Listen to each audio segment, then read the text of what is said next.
Well, the Arrowverse is in a funk. Arrow is over. The Crisis of the Infinite Earths has come and gone. The Green Arrow and Canaries, Painkiller, and Wonder Girl shows aren't happening. Flash and Legends are floundering. Black Lightning and Supergirl are gone after this year. They basically had to redo Batwoman after that god-awful first season neither of us could even finish.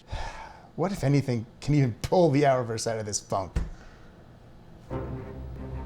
This looks like a job for Superman! Are you supposed to be wearing a Superman shirt? Ah, fuck!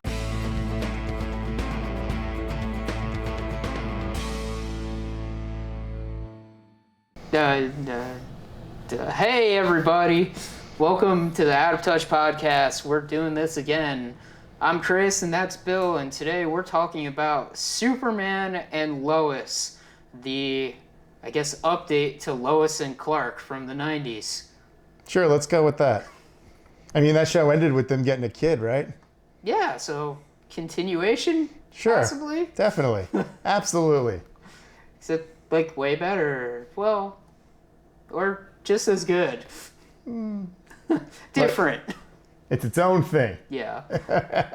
So, Bill, after your opening thoughts on the Arrowverse, what did you think of Superman and Lois? It was legitimately my favorite superhero show of the year thus far. Really? Yeah. Wow. That's taking the Marvel stuff into equation.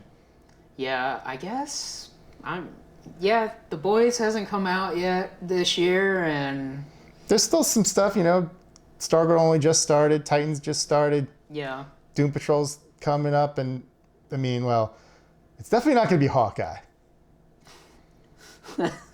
Oh, God, I hope it's not Hawkeye. I hope it is Hawkeye. Fuck you. Bring the purple suit and everything. Well, I think Girl Hawkeye's wearing a purple suit. All right, cool. Well, yeah. Yeah, it might be the best superhero show. I don't know. For me, I'm like, kind of like, Falcon Winter Soldier was pretty good. I mean, look, I really enjoyed that, but I love Superman. Yeah. And it's a great Superman show. So, of course, I was going to love it more than a show about two characters I've only known since they debuted in the MCU, kind of. Yeah.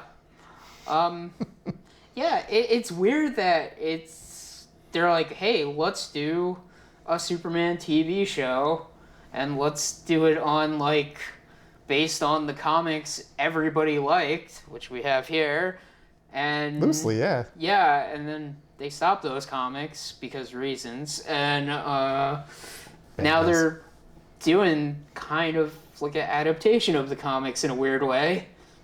Yeah, I mean, Superman is a character that so many people don't know what to do with. Yeah. There's always this constant thought that, oh, Superman's dated, he's too powerful, you need to update him, you need to do this, you need to change him. It's like, no, you just gotta tell cool stories and interesting things. The problem is not the character, the problem is you. Yeah. If you look at Superman, you're like, oh, he's boring, there's nothing I can do with him. That just means you suck. I've seen great Superman stories be told my entire life. Yeah, I think one of the best things they did, like, for this show and the comic run, and it was a really good way to update Superman, because it's like, you know, the problem is, like, he's invincible. Like, what could we possibly do? It's just like, what if you give him a family? Yeah. And, like, you give Superman, you know, a son. In this TV show, he has two sons, you know, Jonathan and Jordan. And, yeah, Superman as a dad works really well, and it's like a natural fit for the character. Yeah, I mean, it's a story we've never seen before. We've had a lot of live-action Superman TV shows over the years. He's probably got more than any of the other superheroes, because he had the George Reeves show in the 50s, which is just your standard, it's Superman, I'm here to save the day, like, kind of hokey. There was a... Sock the bank robber right on the jaw. Probably. And, you know, they did a Superboy show in, like, the late 80s, early 90s, which is kind of... Yeah, you showed me some clips of that show. Yeah, it had a rough start, and they kept retooling it. And then we got Lois and Clark, which was like a relationship drama as well as a superhero show. he didn't do enough Superman stuff in it, but I remember watching it as a kid and being like, when is he going to be Superman? And then once in a while, it'd be like, he was Superman for a while, but like, we don't get to see it. He just came back from being Superman. It's expensive. Yeah. We can't afford it. It's the mid-90s. And, there was Smallville for 10 years, which started as a teen drama. And then it just became a Superman show where he's not Superman, but he's doing all the Superman things like working at the Daily Planet, dating Lois Lane, and teaming up with every member of the Justice League except Batman and Wonder Woman. He's the Blur. Good God. He has a trench coat. And he has like the black shirt with, I guess, a blue Superman S symbol, right? I mean, I think it was just white on a black t-shirt. And then he had that red jacket with the Superman S on it. Right. Man, Smallville was a thing. For 10 years. To be fair, I remember really liking Smallville at the beginning and then just kind of like stopped watching it. And apparently when I stopped watching it, that's when they started introducing all the other DC heroes in it. That's when I started watching it. Yeah, I watched it at the beginning when it was just like, hey, like this kid in Clark's high school got like powers because alien stuff. I mean, I didn't even start watching it until they were, because I was just like, he's not Superman? No thanks. And then it was like, Green Arrow showing up. It's like, wait, what? Because they had Aquaman and Flash show up, but they were just out of costume. Was it Flash or I thought it was Impulse? I think they initially it was Flash, but then when it came time to actually give him a superhero identity, Warner Brothers, DC were like, can't call him Flash. Yeah. Because I've seen old promos where it's like, the Flash comes to Smallville. Aquaman comes to Smallville. Right. You can't call him Aquaman. He's Water Boy. Now they were allowed to call him Aquaman. Okay. But yeah, and then Green Arrow showed up, and I was like, oh, I gotta watch this. It's actually Green Arrow. Yeah. And then like a bunch of other actual superheroes showed up. Like the big bad Beetleborgs. Yeah, that happened. More or less it did. Yeah, that's what he looked like. Good luck, HBO Max. Yeah, I guess they're making that, huh? Yep. Cool. Oh, well, they're doing the new one. But I guess they kind of did the new one in Smallville? Because yeah, they did Jaime, right? Yeah, they did him in that's why he looked like a big bad Beetleborg. Yeah. Though Ted Kord was in that too. Though he was kind of like positioned as a potential mentor figure for him. Curious if they'll do anything with Ted Kord in that. Because they wouldn't let Arrow use Ted Kord, so they brought in the Atom instead. And then, because it's like, we have plans for Ted Kord. Yeah, we're still waiting on those plans. Still waiting on those plans for the Question. They wouldn't let them use the Question for. It's like, no, we got plans for him. We swear. We fucking swear we got plans. Yeah. Yeah, I'll believe that when I see it. Well, anyway. I mean, Smallville led to Arrow. Arrow led to the Arrowverse. The Arrowverse led us to Superman and Lois. And there we go. This show, I guess, is technically a spin-off of Supergirl, but it's completely divorced from it because they've never even mentioned Carol once. Yeah, which is weird. Because honestly, I think I wouldn't mind if Supergirl would show up in this show once in a while or something. To be fair, there's a bunch of reasons for it. The main being COVID. Yeah. Because of that and all these shows being weirdly scheduled and the cast and crews all being like kind of isolated, they couldn't do any crossovers. We've been without crossovers since Crisis on Infinite Earth. The closest thing we got is Diggle popping up everywhere. Yeah. But, and just the simple fact that I think because they just kind of wanted it to be new viewer friendly, so they just kind of like, oh, we'll just not say anything. Plus, we don't know timeline-wise. Apparently, Kara was in the Phantom Zone for a good chunk of her season thus far. Oh, okay. So it's like, hey, look, you want to know why they're not talking about Kara? Because they don't know where the fuck she is, and it's sad, and they don't want to talk about it. Don't worry about it. Also, that show sucks, so fuck it. Okay, I had no idea about its current quality, but season 3 was really bad, and I stopped watching. Yeah. It's a shame, because she has a great costume. Yeah. Like, the new suit where she got, like, the pants, like, she looks great as Supergirl. Yeah, it's a shame that I won't go back and watch that show. Yeah. I when I quit watching a show, it's really hard for me to ever go back. Yeah, me too. I guess we can say, like, this show does a lot of, like, Superman stuff that, like, I wanted to see in Supergirl. Like, he fights Intergang. And I was like, finally! God, you and Intergang. I mean, like, listen, if you're going to have a show of Superman and Supergirl, you might as well have some episodes open with, like, Intergang's like doing something, and Superman or Supergirl's got to go beat him up like in the opening scene, and they did that in this show. Oh, when that episode happened and they mentioned Intergang and then Intergang showed up, I was like, Chris is gonna love that. Yeah, because it's all he wanted. I'm sorry, but heroes need like henchmen to beat up sometimes. And Intergang is nothing but henchmen, so... There's nothing wrong with having just like a recurring threat that you just occasionally have to deal with. It's something the Flash lost when they lost Captain Cold. Yeah. Because he was a good recurring threat that they could deal with periodically. Yeah. Or like, they should... like they did in Ultimate Spider-Man, where like each new arc would begin with Spider-Man fighting the Shocker. Really? And like the Shocker would have like new weapons or new armor, and Spider-Man would always kick his ass. Like, you need something like that in these shows, just to kind of be like, oh, hey, this thing is back, and it's just like, they're reamped, and it's like, this time I'm gonna get you, and then it's just like, no.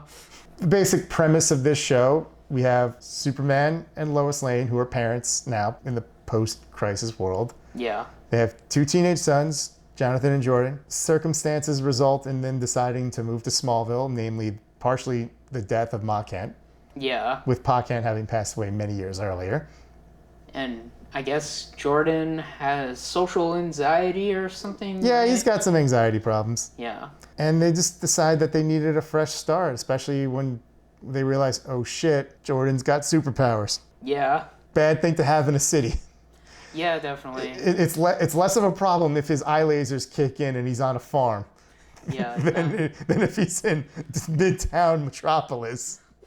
Yeah, he can't accidentally blow up a building or something. Yeah.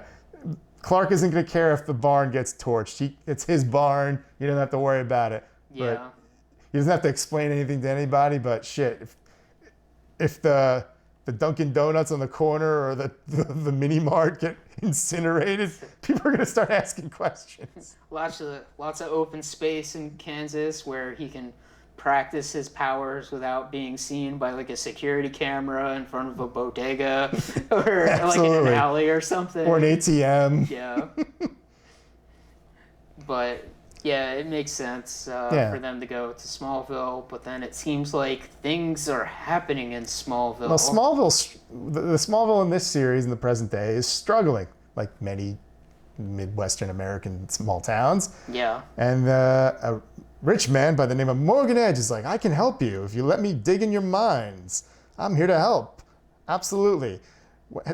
When has a rich man, especially a rich British man, ever led anyone astray? Mostly in the 19th and 18th century, but I guess they're trustworthy. Though Lois Lane's like, nah, this guy's a prick. He's done this before. He goes to a town, digs around, shrugs his shoulders, leaves, the town's left worse off. This guy's a prick. He's almost as bad as Lex. Yeah. But not quite as bad as Lex. Well, then... We don't really know what Lex is like in this show. Well, we kind of do. I guess we do. I mean, like, hey, if they brought back that guy to be Lex Luthor in this show, I'd be like, yeah, you know what? He's really good. I totally was surprised. I forgot who he is. John Cryer. Yeah, 2.5 Men Man. Yeah. Pretty good Lex Luthor. Yeah. I mean, he's Lex Luthor enough that he subverted destiny itself just to fuck over one more Superman. Yeah. What a bastard. Seriously. But, yeah, so Morgan Edge, he's in the town doing nefarious stuff. Lois Lane is just like, I know he's up to no good. One of the reasons why she left Metropolis is because Morgan Edge bought the Daily Planet, and she's like, I can't report on the news I want because it's owned by, like, this big corporation, which is very real world when it comes to news media. And he keeps censoring her articles about him. Yeah. A vicious editorial was turned into a puff piece. Yeah. Meanwhile, there's a mysterious stranger targeting Superman, a guy in armor, referred to as Captain Luthor. Yeah. And we are led for the beginning part of this season that he is some alternate universe version of Lex Luthor, who is apparently married to his Earth Lois Lane.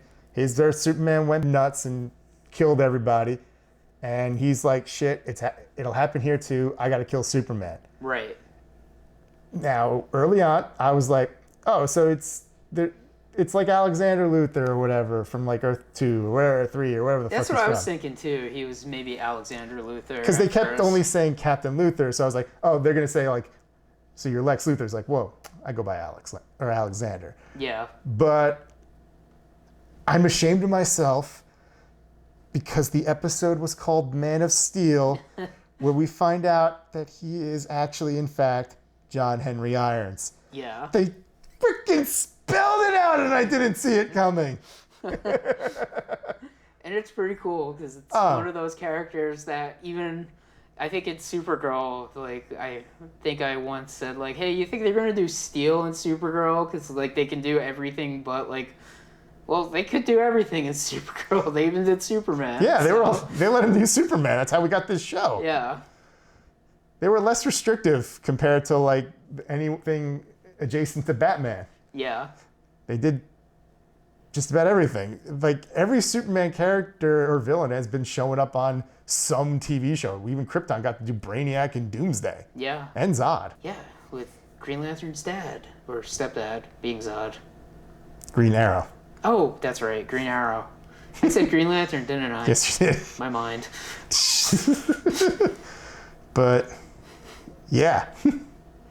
Yeah, so it turns out to be John Henry Irons, not played by Shaquille O'Neal, but some actor that I wish I knew his name, because honestly, I should have wrote down the names of these cast members, because everyone in the show is doing a great job. Yeah. Like everyone's given great stuff to work with, especially Elizabeth Tulloch, I believe, is Lois Lane. Yeah. They gave her so much good shit to work with, and she crushes it every time. Yeah. So much emotional shit to play with. It's shocking how good this show is, especially if you've watched a lot of the other CW superhero shows, because, I would say, like, before this show, like, Black Lightning was one that was, like, kind of like, this one's actually, like, a lot better than the other ones, but then it kind of fell into, like, being like the other ones after a while. Yeah, really? A little bit. When was the last time you even watched Black Lightning? I don't remember, man. I thought you only saw the first season. I saw parts of the second season. That doesn't... You saw parts. Oh, okay. I don't know. I watched all 4 seasons. What did you see? I don't know. I lost interest in it. Well, I okay, never mind. Whatever. Look, I don't disagree with you. Yeah. It didn't get as bad as like current Flash. Yeah. Or even as dumb as current Legends. Yeah. I'm kind of glad Arrow ended before like, I swear everything just kind of went like, yeah. Within like the last couple seasons. It's weird. Everything just kind of like, I don't know. They're like an autopilot. I don't know. The budgets have bottomed out, it feels. Everything just feels cheap now. Maybe these shows just last a little too long. Maybe. Like, maybe it's like, maybe like 3 seasons, and then that's kind of it. Because the only, I guess, CW DC show that even comes close to Superman Lois is Stargirl. And it's not really part of the Arrowverse. No. It's Earth 2. Yeah, it's over there. Yeah. And even this one is like Arrowverse adjacent, but then like you have things show up like it's like, hey, look, Diggle's in this episode. Why? Because Argus? I don't know. Well, he's gone already. Bye. Yeah. Thanks for coming. Come back if you ever come back as Green Lantern. Yeah, I guess. He had a box. There was something glowing in the box. What's in the box? We don't know yet. They won't tell us. Is it a Green Lantern ring or not? Stargirl got to use a Green Lantern ring. Can't they use a Green Lantern ring? Yeah.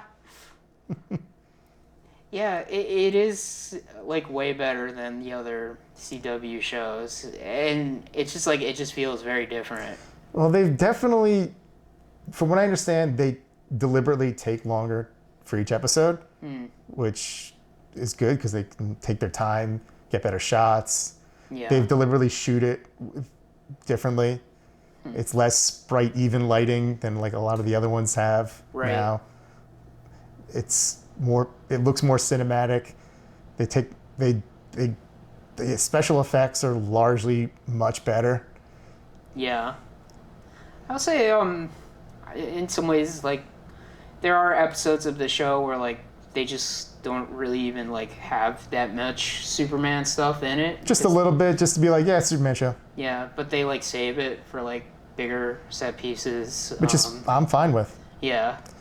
This show plays out like one ongoing story, so I'm fine with having like, oh, we got a low this week, ooh, and then we get a low again. We don't need Flash has to run really fast and give the emotional speech to the villain every episode.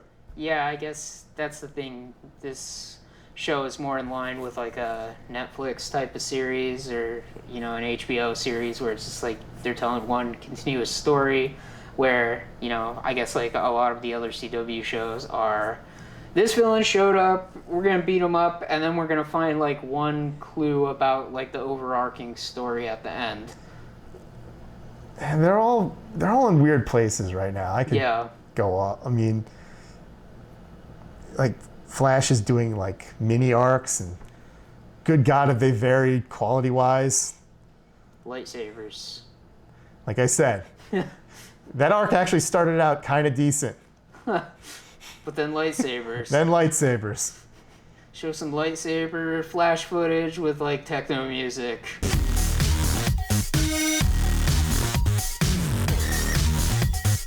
Man, but I don't want to dog on the other Arrowverse shows. They all have their own things that they have to deal with. Like, they've been on a long time. Most of them started off really good, and then maybe they just like kind of ran out of steam. Sometimes I think you just need the right showrunner. Yeah. Sometimes you need to swap them out, maybe. I don't know. I know this. I think the showrunner of Superman Lois, he was actually showrunner of, at least at the time, was my least favorite season of The Flash. But he did a great job with this. So I don't know if it was just simply a matter of being able to tell a tighter story because it's less episodes. I don't know. Yeah. Who knows? I mean, maybe, The Flash and Arrow had to had certain mandates. I mean, we're always hearing about like, oh, you can't use this character. Yeah. I mean, they also especially Flash and Arrow and Supergirl is kind of this way too. It's like, you got to have 22, 23 episodes a season. Yeah. But I always think while I think Arrow and Flash did pretty well initially, the shows with the shorter seasons always seem to be better because you can just tell one story in 13 episodes. You can stretch a movie storyline to 10 to 13 episodes. Once you get beyond a certain point, you start to run out of steam. The filler episodes often suck. Yeah. That's one thing I like about this. Nothing ever felt like a filler. No, not really. The closest thing to a filler episode, and I wouldn't even call it a filler episode because it still was interesting, was when we get a kind of a prolonged flashback showing Tyler Hoechlin's Superman's debut, and meeting Lois for the first time, and their story. Yeah. But then there's a twist because it also is still building on the narrative with Morgan Edge, who we do find out is in fact Kryptonian and is in fact Kal-El's brother. Yeah, which that was a twist. I didn't see that coming. Yeah, and it kind of fits because Superman, he's got two sons, brothers, and it's an obvious thematic choice. When it became clear, it's like, okay, he's using X-Kryptonite and he's implanting Kryptonian minds into people. I was actually theorizing, is he Zod? Or something. I thought he was going to potentially be Zod. Yeah, I had no idea who he was going to be. It definitely seemed to me because... But I think you did mention, I think maybe they're doing Zod again, and I was like, oh, really? I guess that's what they always do, huh, with Superman. Yeah. It's always Zod. Not this time. Yeah. Well, we sort of got Zod. We got Zod for a minute. Yeah. Because he implants... Because they introduced the Eradicator, which in this continuity is a device that can implant the minds of Kryptonians into people. Yeah. Who are empowered by X-Kryptonite. I guess the Eradicator is always some sort of form of Kryptonian technology in a weird way. So I think the newer version from the Rebirth is closer to what this is. Yeah, it's been a while since I've read it, but I know he's in it because I'm looking at the back of the comic and Superman is fighting the Eradicator. It would have been fun if Morgan Edge, he becomes the Eradicator at one point if he just got like those yellow goggles. Like, I'm sure they thought about it. they probably did a screen test and But they're they're like, like, this looks so stupid. They just couldn't make it work. Yeah. There's just some things you can't make work. It's fine. Yeah. It looks good on a drawing, but in live action, it would just look like he's wearing some Ray-Bans or some shit. Yeah. But I guess Morgan Edge wants to bring back Krypton by taking over all the people of Smallville. All the people of Smallville have been exposed to X-Kryptonite, which there's like a shit ton in Smallville because that's where Superman landed as a baby. Yep. I like the fact that they throw this in, which is something I've never really known, but I guess it's been a thing. But when Superman landed on Earth, like there were meteor showers for like weeks afterwards because of Krypton exploding, and that's where all the kryptonite on Earth came from. Yeah, it's definitely been a thing in a few things. I mean, that was a big thing with the show Smallville. That's where all the Meteor Freaks things came from. Yeah. So it's been a thing, and it works here. Yeah. So I guess we should talk about Superman's sons because it's weird because Jordan is a new character created for this show. Yeah, because normally it's just Jonathan. Yeah, and I think both of the kid actors that play his sons are really good. I mean, Jonathan, even though Jonathan doesn't have his powers like he does in the comic, For now. for the most part, it's just like, hey, it's like Jonathan Kent from the comics. What do you know about Jonathan Kent from the comics? He's a good boy. And he's a good boy in the show. Yeah, because at first glance, you think he'd be kind of like... He's a football player. He's going to be a douche. He's going to be like the dickhead brother or whatever. But he's actually just... He's nice. Yeah. I mean, it makes sense. Look who his parents are. Yeah. I don't buy Lois and Clark raising a douchebag. Yeah. And like even Jordan, like he's nice. He's got his like anxiety problems and dealing with getting like the superpowers, but his brother is pretty supportive of him and is trying to help him out. Yeah, they do bicker, but they're brothers. They're gonna bicker. Yeah. And yeah, like at one point you do feel like, like Jonathan, like, and it happens in the show where like Jonathan, and Jordan have like the part where like, Jonathan's like, I'm always having to like cover for you because, you're losing your powers or you can't handle something, but then they eventually get through that situation. Yep. It's a really good show. Yeah, like, people have issues and then they talk about them. It's not like one of the worst things in any show could be if there's like a problem and then people don't act like how people act in real life. Yeah. And it's just like, well, why don't they just talk about it? Yeah, like there's no unnecessary drama. No, thankfully. Yeah. And I guess that's one thing about like maybe some of the other Arrowverse shows is they kind of do have some like unnecessary drama in it that like you're just kind of like, what? Oh yeah, I could go off about the Flash, but I'm not going to go off about the Flash this week. Stay tuned. But yeah, there's no time wasted. Everything is important.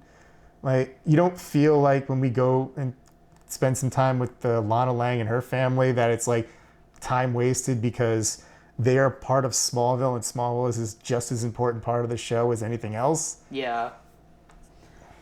I think one thing that's interesting too is they do show Superman going to other places in the world doing Superman stuff. Yeah, we see him in Asia, we see him in like Mexico and stuff. I mean, in Lois and Clark, they would often say he would do those things, but they would never show it. Yeah. Because they just couldn't. He's like, I just got back from... I was in Beijing. I was in Singapore. I was in Ireland. I was on Mars. But, yeah, it's interesting. This Superman is really good. Tyler Hoechlin, he's been playing Superman since, I guess, season 2. Season 2 of Supergirl's when he debuted. He's been playing Superman since 2016. Yeah. And at the rate things are going, he may end up being the contemporary of more than one cinematic Superman. Which is weird. That is weird. One thing I like, too, is he has 2 suits in the show. His like main Superman suit looks great, but they show like a past one that is like a throwback suit to the Max Fleischer Superman with the black and the S. And I'm like, Man, when I saw that in the love that. first episode, I just want to, I just got, like, that first episode, like, the first 5 minutes of that, 5-10 minutes of that show are just, it hooked me. Yeah. You get the great little montage of the bullet points of his life, seeing the Flesher suit. He's got the green car over his head. I'm just like, oh, they've nailed this. It is fun when these superhero shows like recreate some of the old school comic book covers. Yeah. Like I remember when the Flash did like the Flash of Two Worlds with Barry and other guy Jay.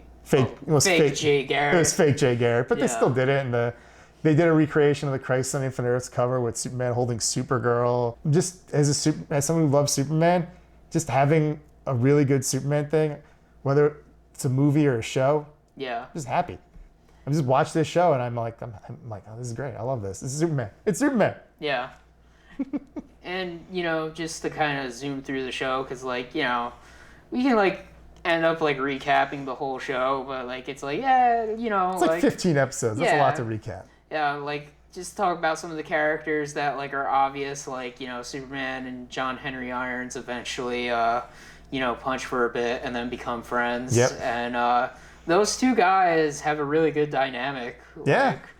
Like, I was just like, wow, this is awesome. Like, Superman and Steel are, like, working together, and they're really good together. Like, An unironic fist bump. Yeah. Which I like.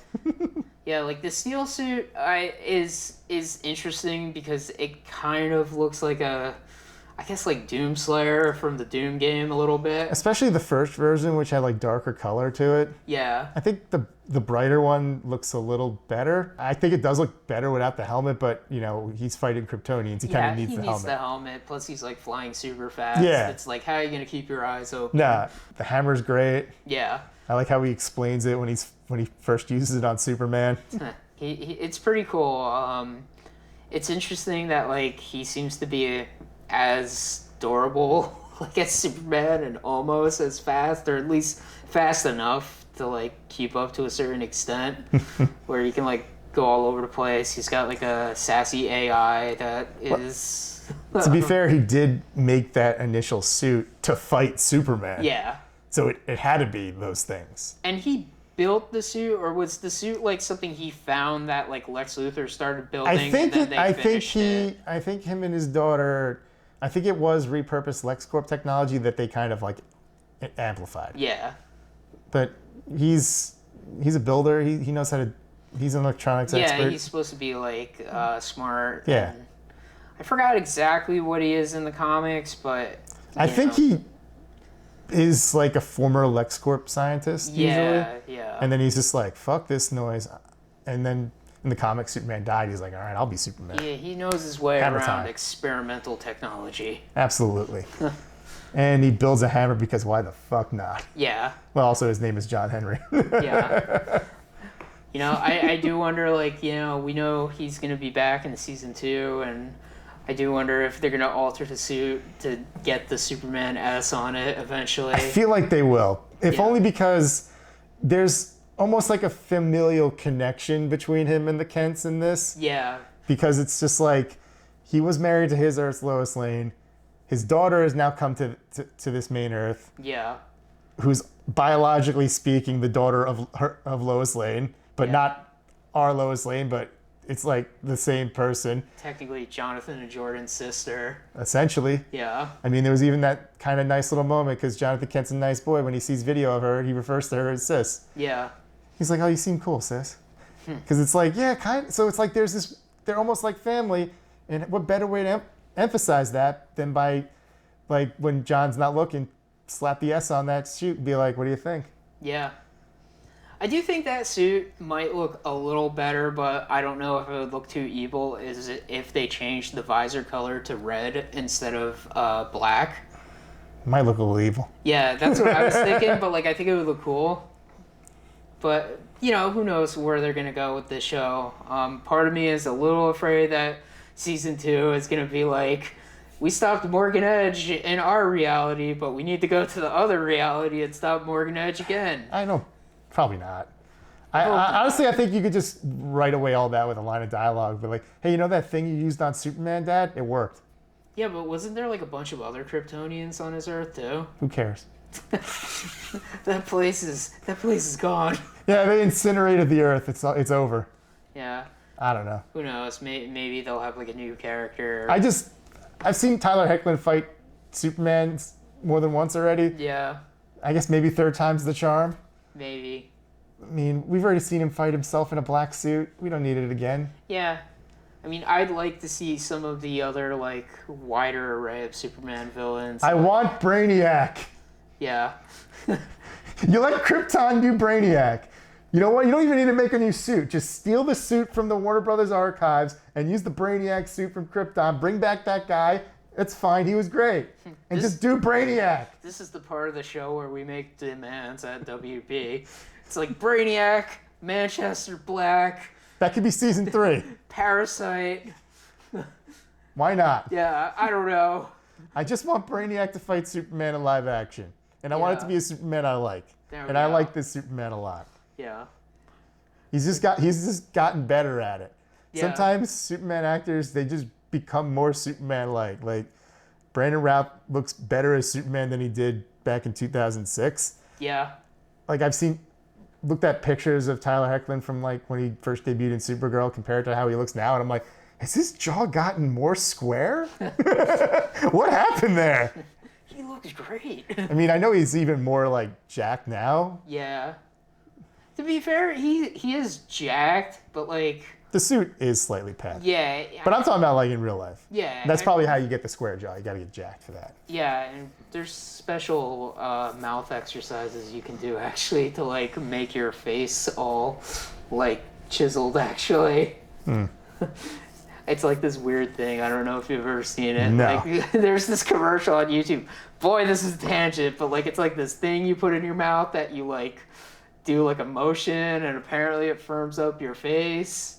That feels like a late night TV scam. I swear to God, you can find the clip of it and just play a clip of the guy, like, doing this mouth exercise with this thing.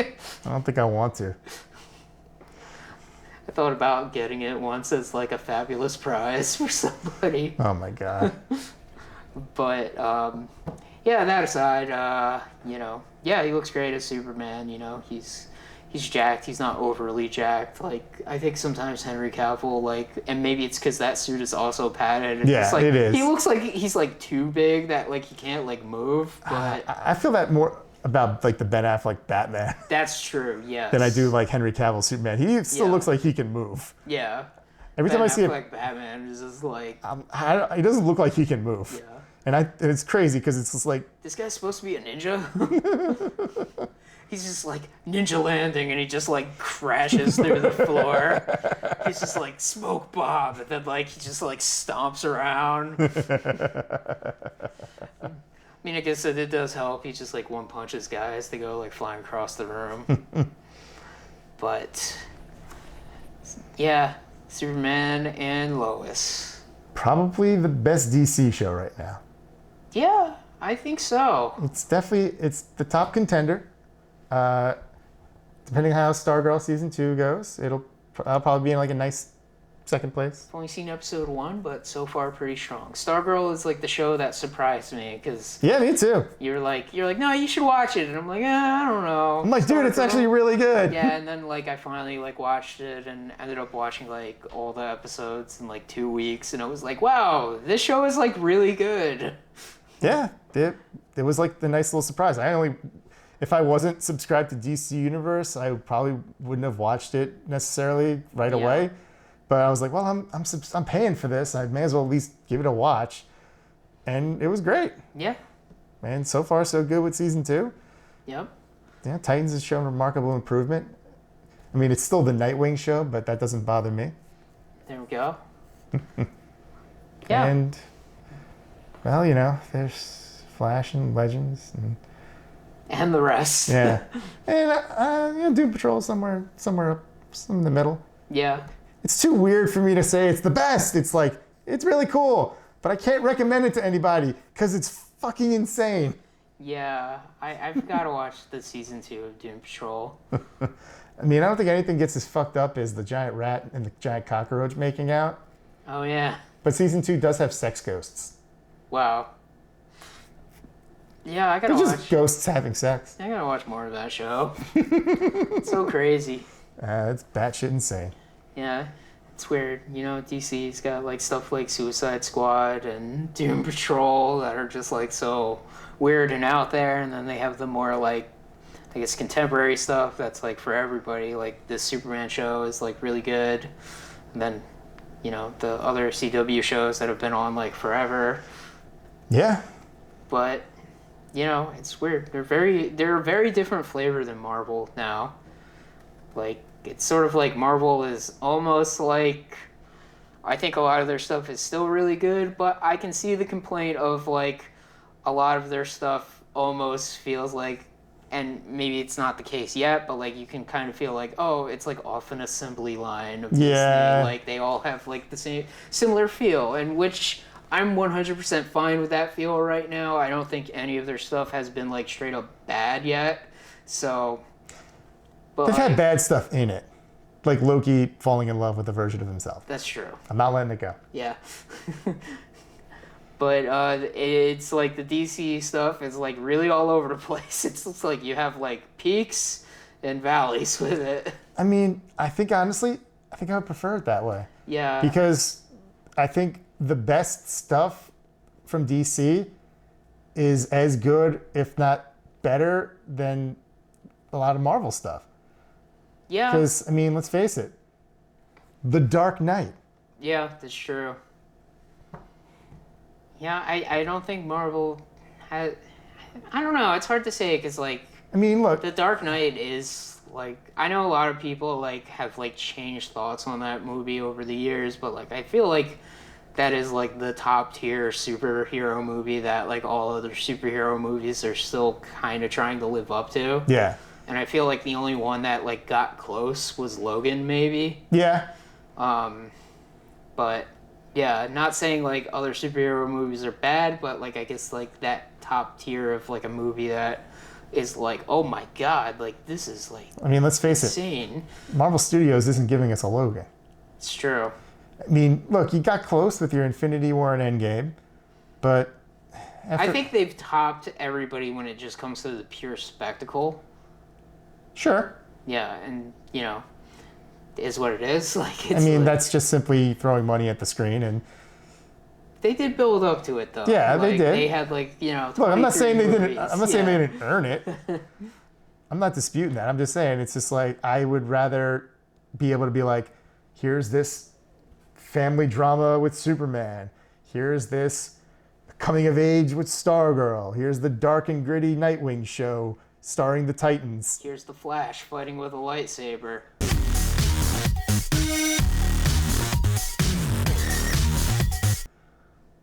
Techno music. Look, you take the good, you take the bad. Yeah.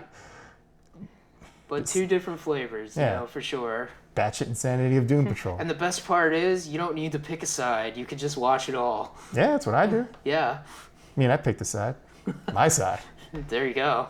It's the only side that matters. Absolutely. If you haven't seen Superman and Lois, you're wrong and you should see it. Especially if you love Superman. It's great. It is surprisingly good, especially for a CW show. It might be the best version of Superman that has come out in my lifetime, at least. Yeah, you know. No, I love Man of Steel. I think this guy might be becoming maybe my favorite Superman over Henry Cavill. At least live action. I don't know. We'll see how the show plays out. The cartoon Superman still is pretty good, but it seems like they've hinted at some stuff of like, we don't know how powerful this Superman actually is. So we'll see. And I mean, honestly, if they did Manchester Black and he got to make that speech, I mean, it would just be like, okay, like he's best Superman now. Man, like no contest. You give me that Superman versus the Elite, whatever happened, Truth, Justice, whatever the comic is called, that speech. Just do that as an arc in the show. Oh, maybe my God. have like, you know, his one son being, you know, maybe he's right. Like, yes. Why don't you kill people? It's like you monsters like this need to be put down, maybe, Dad. Yeah. And he's like, no, there is a better way. There always is a better way. Because I'm Superman, damn it. Yeah. So we will see. A lot of potential for this show. Yeah, I mean- I hope they do other things besides like, hey, more multiverse stuff. It's just like there's plenty of stuff here. Come on, guys. Brainiac. Yeah. Damn it. But yeah, I mean, I just want to say one last thing with Tyler Hoechlin, because he's been playing Superman since 2016. Depending on how long this show goes for, he could end up being the longest tenured Superman. Yeah, I guess right now, who is it? I guess it maybe Smallville guy? It might be. He was 10 years. I'm not sure how. I didn't double check how long Christopher Reeves. He was like 9 years, maybe. Yeah, I think 80. Tom Welling. Tom Welling. Yeah, because I think Christopher Reeves Superman movies. I think they went to like maybe 87 or 88. Right. So he was like 9 years, 10 years too. So, I mean, he's already got like 5-6 years under his belt. Yeah. And that was before he even had his own show. Yeah, seriously. He just showed up in other people's shows, and really it was just Supergirl and then crossovers. Yeah. And in fact, it seemed like Superman kind of was exclusively showing up in crossovers for a little while. It kind of was. Yeah. It's like they were planting the seeds for this show as far back as Elseworlds, because why else would you introduce Lois Lane? Yeah. And the notion of him being a father. Yeah. Either way. Watch it. It's great. Why would I lie? Why would you lie? I don't know. He's got a lot of reasons to lie. We're paid off by Warner Brothers. Yeah. I wish. Yeah, seriously. Give me money. I talk very nicely about all your things. Definitely. We're paid off when Bill's just like, and Loki making out with other Loki, totally okay, and actually works. Yeah, if I ever say that, that means I've been paid off by Disney. But that ain't happening. Disney doesn't like to pay people anymore. Just ask Scarlett Johansson. Oh. Ooh. Topical. Yeah. Good night, everybody.